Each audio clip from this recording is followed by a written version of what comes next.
Muy buenos días a todos y bienvenidos a la edición de hoy de Apologética con Marta. Años atrás pasó por televisión un documental sobre quién era Jesús. Para ese entonces yo estaba más familiarizada con la Biblia y me pude percatar de muchas incongruencias que el documental presentaba sobre quién era Jesús. Definitivamente la información que promovió el documental causó mucha confusión, aún en los círculos cristianos, ya que muchas personas creían que tales catedráticos supuestamente cristianos estaban exponiendo doctrinas sólidas cristianas basadas en la realidad histórica. Una de las fuentes de información para el documental fue el grupo llamado Jesus Seminar o Seminario de Jesús. Ahora, estas ideas del Seminario de Jesús aún siguen siendo promovidas en universidades, en algunos seminarios liberales, en libros publicados y en los medios de comunicación. El Dr. Norman Geisler hizo un análisis sobre las creencias del grupo y nos ofrece una buena refutación a estas ideologías, que es lo que vamos a estudiar hoy. El Seminario de Jesús es un consorcio de eruditos en el Nuevo Testamento. Este grupo fue establecido por el señor Robert Funk en el 1985 bajo el auspicio del Instituto Westar de Santa Rosa, en California. Sobre 70 eruditos se reúnen 2 veces al año para hacer dictámenes sobre la autenticidad de las palabras y las acciones de Cristo. El grupo de personas que compone el Seminario de Jesús es bien diverso. Se compone de católicos y protestantes liberales, de judíos y de artistas. La mayoría son profesores, pero también incluye a un pastor, un productor de películas y a varias mujeres. Aproximadamente la mitad de los miembros son graduados de las universidades de Harvard, Claremont o la Escuela de Divinidad de Vanderbilt en Tennessee. Una de las intenciones del grupo es publicar libros que critican grandemente la confiabilidad de la Biblia y los dichos y eventos que ocurrieron en la vida de Jesús. Desde el principio, el grupo de críticos ha deseado exponer sus creencias públicamente en vez de solamente a la comunidad académica. El señor Funk una vez indicó que ellos iban a tratar de llevar a cabo su trabajo en completa vista del público.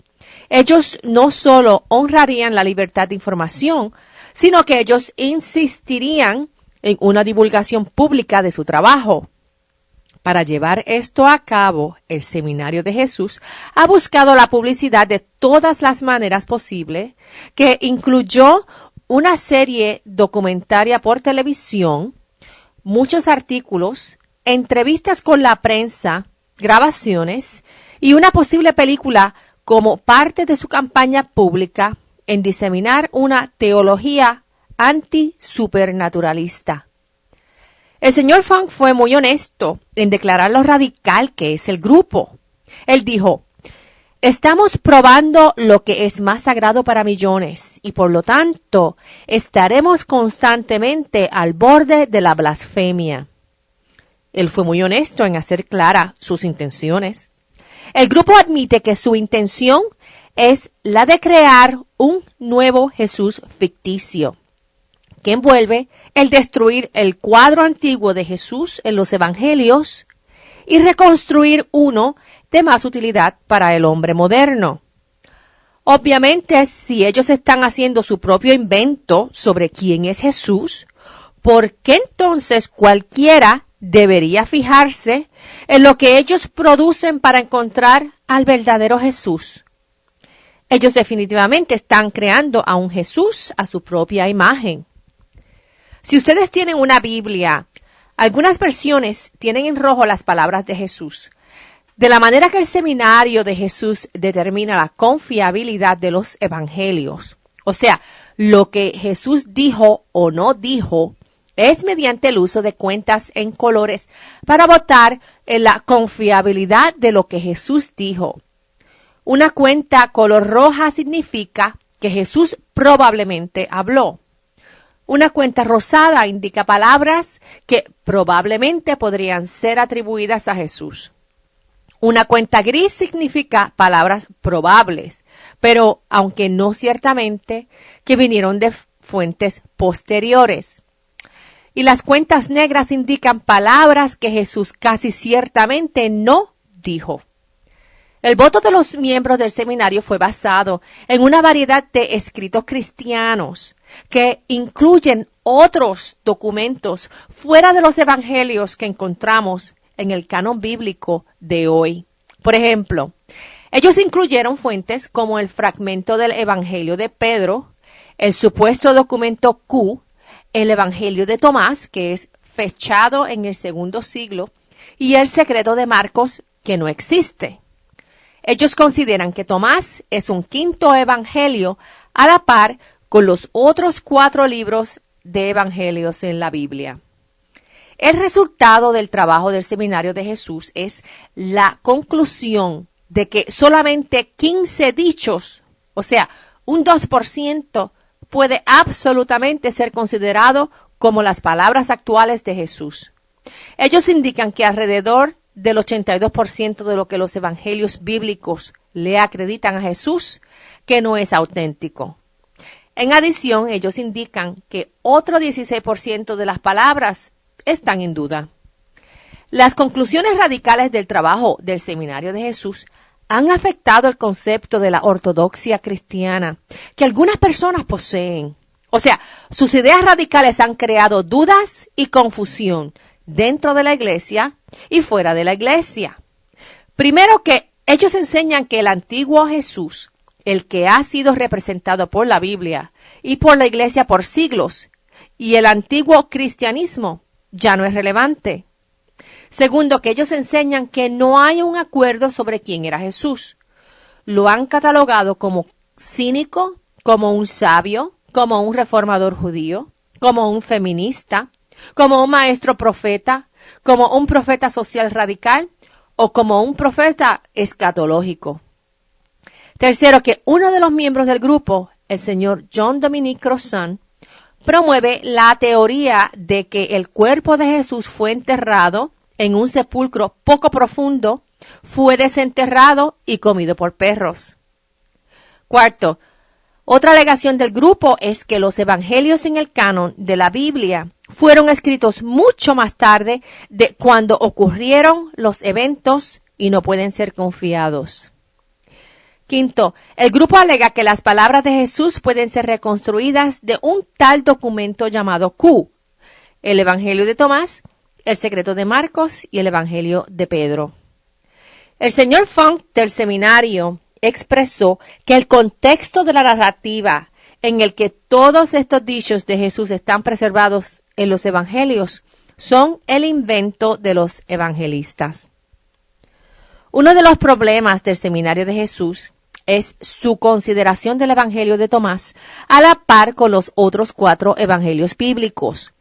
El Evangelio de Tomás no fue considerado por la Iglesia como inspirado por Dios, ya que el mismo fue escrito sobre 100 años más tarde que los otros 4 evangelios bíblicos y no fue aprobado por los apóstoles originales o por alguien aprobado por un apóstol original. La mitad del contenido de Tomás son dichos mezclados de los 4 evangelios originales y los dichos son en el idioma siriaco y originados en el 175 después de Cristo. Otra contradicción en el Evangelio de Tomás es que considera a las mujeres a no ser dignas de vida e indica que las mujeres deben convertirse en hombres para ser salvas. Esta teología aberrante dio lugar a que la Iglesia no considerara el Evangelio de Tomás como un evangelio inspirado por el verdadero Dios. El Evangelio de Pedro, también considerado por el Seminario de Jesús, es otra falsificación. Fue encontrado en Egipto en el 1880 dentro de un ataúd de un monje del siglo IX. Este evangelio no fue escrito por un judío del primer siglo y muestra que su autor es ignorante de las prácticas de la vida diaria y de los gobernantes del primer siglo. El autor del Evangelio de Pedro creó historias exageradas sobre la resurrección con una cruz que habla y la cabeza de Jesús que se estira hasta el cielo. Así que ya se podrán imaginar. Otro evangelio que nunca fue considerado parte de la Biblia es el de Judas. El evangelio de Judas es una falsificación del verdadero evangelio. De hecho, Irenaeus, quien fue obispo del segundo siglo, lo declaró como ficticio. El evangelio de Judas no enseña el monoteísmo. Promueve la idea de que los humanos son deidad. Declara a Judas como a un héroe y promueve la idea de que la salvación es por un conocimiento especial o gnóstico. El Seminario de Jesús es un grupo radical de eruditos en el Nuevo Testamento que tristemente incluye catedráticos y pastores conocidos. La mayoría de las evidencias que ellos ofrecen, en adición al sistema de voto que adoptan, no son convincentes y las evidencias no son reales, con excepción de citaciones que se hacen entre ellos mismos. O sea, para validar sus evidencias, ellos ofrecen citas y opiniones de personas pertenecientes al mismo grupo. Definitivamente el sistema de voto que ellos han establecido es prejuiciado e intenta determinar lo que es la verdad mediante el voto de la mayoría. Este sistema equivale a cuando la mayoría creía que la Tierra era cuadrada siglos atrás. Una de las conclusiones radicales del grupo es el rechazo injustificado en contra de cualquier intervención milagrosa de Dios en la historia. El grupo basa su rechazo de la autoridad de los evangelios bíblicos porque asumen que cualquier referencia a milagros no es creíble. Es similar a las presuposiciones en contra del supernaturalismo que tenía el filósofo David Hume, en que David Hume consideraba que creer en los milagros no era sabio. Otra tendencia del grupo del Seminario de Jesús es la de ponerle a los evangelios bíblicos una fecha de origen a lo más tarde posible. Ellos indican que lo más temprano que los evangelios se escribieron fue de 70 a 100 años luego de los eventos haber ocurrido, cuando en realidad los catedráticos conservadores indican, con evidencias convincentes, que el Evangelio de Marcos se escribió entre 25 a 30 años luego de la muerte de Jesús. Al ellos asignar una fecha tardía en que se produjeron los evangelios, ellos otorgan suficiente tiempo para que los testigos oculares mueran y darle oportunidad a decir que lo que se produjo fueron mitos. O sea, si los testigos oculares están vivos, ellos pueden refutar cualquier idea falsa que se origina en la sociedad. Al asignar una fecha tardía a los evangelios, ellos alegan que pueden entonces justificar que el 84% de los dichos de Jesús fueron inventados más tarde. Sin embargo, existen problemas con estas fechas tardías. Por ejemplo, los padres de la iglesia del primer siglo citaron los evangelios en las obras escritas que ellos mismos produjeron. O sea, ya los evangelios bíblicos estaban en circulación en el primer siglo. El evangelio de Lucas se escribió antes del libro de Hechos. Hechos tiene una fuerte evidencia de que se escribió entre el 60 y el 62 después de Cristo. Si Jesús murió en el año 33, estamos solo hablando de 29 años a más tardar. Aún muchos de los testigos oculares aún estaban vivos, como indicó el apóstol Pablo en 1 Corintios 15, en donde él ofrece el mensaje que Jesús murió en la cruz, fue enterrado, resucitó y se le apareció a una lista de personas mencionadas en 1 Corintios 15. Pablo mencionó también que aún muchos de los testigos oculares aún estaban vivos, por si alguien quería ir a verificar lo que Pablo había escrito como cierto. Estos testigos oculares habían conocido a Jesús y podían testificar sobre lo que Jesús dijo o no dijo.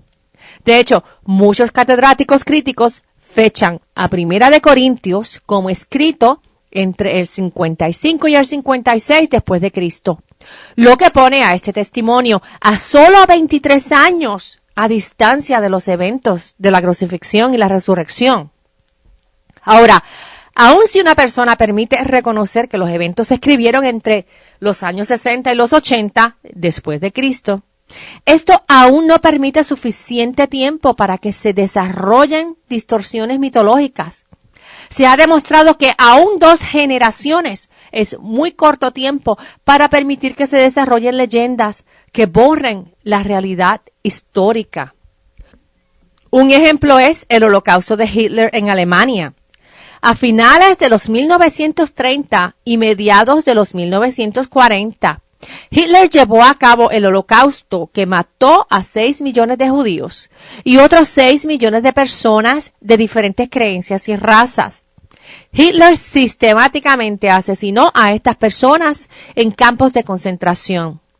Hoy día, más de 70 años luego de los eventos del Holocausto, existen grupos que promueven la creencia de que el Holocausto no sucedió y que es un mito.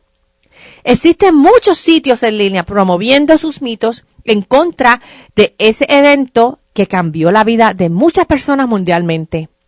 Pero cuando existen fotografías, documentos, cuando aún se pueden visitar los lugares en donde aún están los hornos de fuego, en donde se quemaron a las personas, las cámaras de gas, y se pueden entrevistar a personas que aún están vivas y que fueron víctimas en campos de concentración, la ocurrencia de ese evento no se puede negar y las alegaciones de que fue un mito se pueden refutar. Hace años atrás conocí personalmente a Rose Price, que fue una joven víctima del Dr. Mengele en un campo de concentración. Ella dio testimonio de todos los experimentos bárbaros que el Dr. Mengele llevaba a cabo en los campos de concentración y lo que le sucedió a ella en el campo de concentración. Muchos libros y documentales se han hecho para presentar la horrible realidad del Holocausto y museos están llenos con objetos de recuerdos e historias de las personas que de alguna manera u otra estuvieron relacionadas con este evento. Cuando Jesús vino a la tierra, fue crucificado, fue enterrado, resucitó y se le apareció a muchísimas personas. Ese fue un evento impactante. Ese evento le cambió la vida a muchas personas. Esas personas escribieron sobre los eventos y muchos de ellos son los documentos que encontramos en el Nuevo Testamento en la Biblia de hoy. Ellos fueron los testigos oculares y no existió suficiente tiempo para que la historia se convirtiera en una leyenda o mitología entre la ocurrencia del evento y el tiempo en que todo se puso en documentos escritos, para que futuras generaciones tuvieran un recuento claro y conciso de la historia de Jesús.